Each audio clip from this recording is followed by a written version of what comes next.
Hey, I'm Noah Elias, and welcome to the Masters Program Online. This is video 1 in a 3-part series, and I'm glad that you're here with us. If you're here, it shows that you're taking intention on your life and investing in yourself, and I commend you on that. There's not a whole lot of people in the percentages of this culture that take a moment in their life to pause, take stock on what's going on, and I'm glad that you're here. So I commend you on that. My journey began back probably 20 years ago with the gentleman that sits next to me, my mentor, Bob Shank.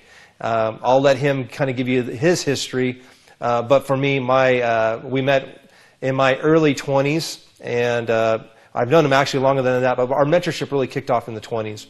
My life was on life support of wanting to get my spiritual life in order, my physical life in order in terms of our home, my marriage, my career, and my family, and wanting to get that alignment. So we're going to go over 3 main topics. Today's topic is really powerful, and it's one of my favorites. So Bob, thanks for being here, man. Thanks, Noah. Yeah. Well, I left home at 17 to get away from a toxic environment.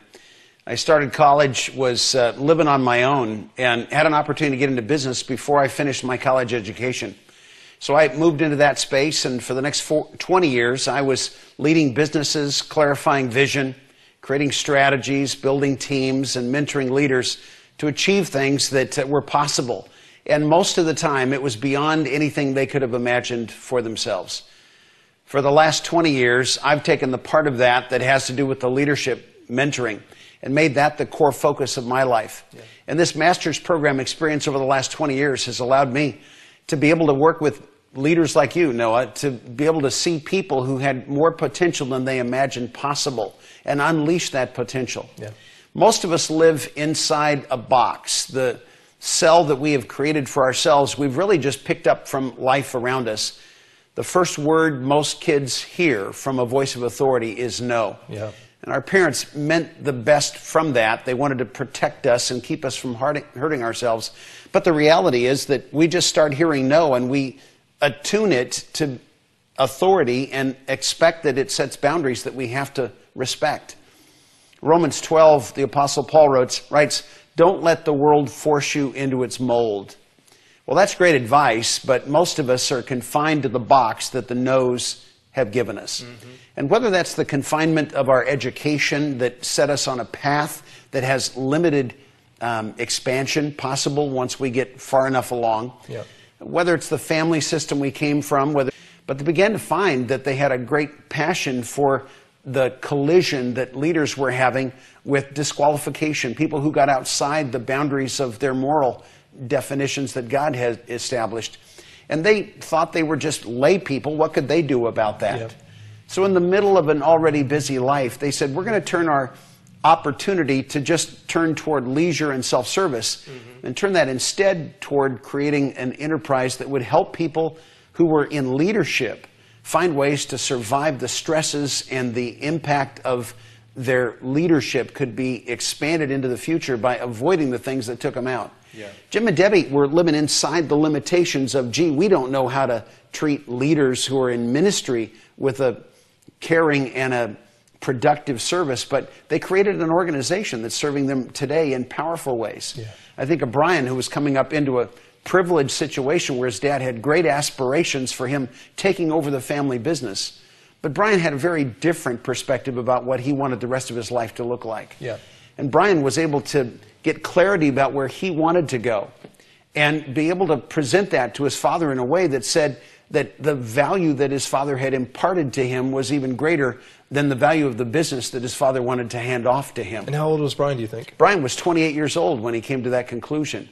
And it was a dangerous place, because at the very moment that his father could have been wounded in the process, his father was actually honored in being able to see that he had prepared his son to do something just as great but different than Dad had done before him. Totally. Sometimes the box is created by the voices that want to tell us that we're limited, and sometimes we've accepted unconsciously the limitations that we think have been imposed. Mm-hmm. But if we don't know how to begin to challenge the boundaries and ask, is this an artificial or a real boundary? And in my world, the only real boundaries are the ones that are set by God himself. Yeah. If God didn't say no, I'm going to hear yes all the way. Yep. How much of the authoring do you believe is from two common things that I hear constantly? One, this is just because the way I was brought up, and my dad was this way, our family was this way. And then, in addition to that, then as soon as the threshold, let's say you finally get out of the house, it's what just the culture dictates. Meaning, get into the system, go to school, get a job, get a family, get as much money as you possibly can and retire and coast your way to death. So where would you tell that person that's in their 20s, 30s, in the transition stage of, hey man, I'm still figuring out what I want to do, but I also don't want to, the culture advertisement doesn't look great, but the God thing is so undaunting of how I'm finding my calling, how do I get out of the box? So what would be the first night? I mean, they're watching this video now, and it's exciting, the next two videos, but in terms of that threshold of where they're at, what do you say to the person that's just thinking about embarking on this journey? No, a huge part of what this 3-part video series is about is beginning to answer that. But the first thing I have to know is, where have I sensed or accepted limitations without challenge? And it begins by just sitting down and getting a cup of coffee and beginning to journal the question, what are my boundaries? Where are my limitations? Where do I hear no saying you can't go any further? Sometimes we say we don't have enough education, we don't have enough contacts, we don't have enough money, we don't have enough time, we don't have enough of something.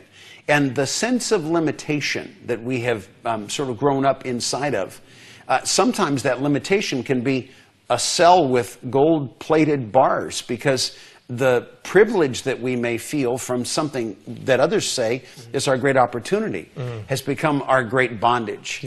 Finding where we've accepted limitations, and the place where I'm going to feel it the most are the places where I have a longing to get past something and a barrier presents itself. Totally. And those boundaries are different for every person.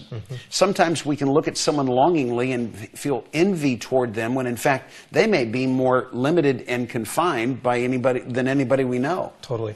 And even prominent, successful, and publicly visible people find themselves in rehab because their limitations have to do with their own inability to enforce personal disciplines and boundaries.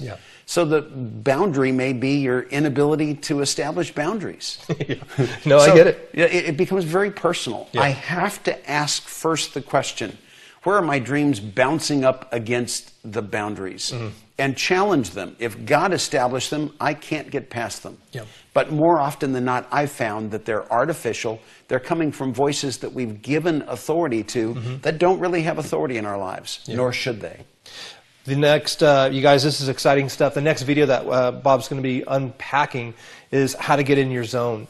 And I'm just liberated by this topic of getting out of the box. And a word picture that just came to mind was the idea of how the jail cell has opened, the shackles have been undone, but we, out of comfort and out of what we're being told, we remain in chains and remain in the cell. That's it.